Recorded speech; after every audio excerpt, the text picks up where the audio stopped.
Kottiyam Umayanallur ദേശീയപാതയ്ക്ക് 1.5 kilometre സമീപത്തായി 40 ലക്ഷം രൂപയ്ക്ക് പുതുപുത്തൻ വീട് സ്വന്തമാക്കാം.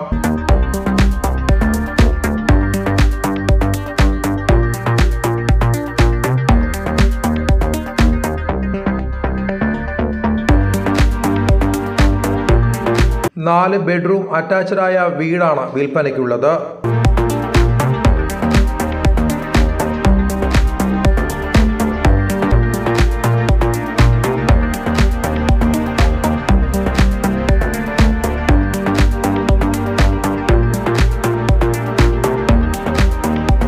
അഞ്ചര സെന്റ് സ്ഥലത്ത് പ്രമുഖ ആരാധനാലയത്തിന് 50 മീറ്റർ മാറിയാണ് വീട് സ്ഥിതി ചെയ്യുന്നത്. Full chips and interior work ചെയ്തിട്ടുള്ള മനോഹരമായ സൗധത്തിലേക്ക് ഫുൾ ഇന്റർലോക്ക് ചെയ്താണ് വാഹന സൗകര്യം ഒരുക്കിയിട്ടുള്ളത്. 2230 സ്ക്വയർ ഫീറ്റുള്ള വീടിന്റെ മൊത്തവില 75 ലക്ഷം രൂപയാണ്.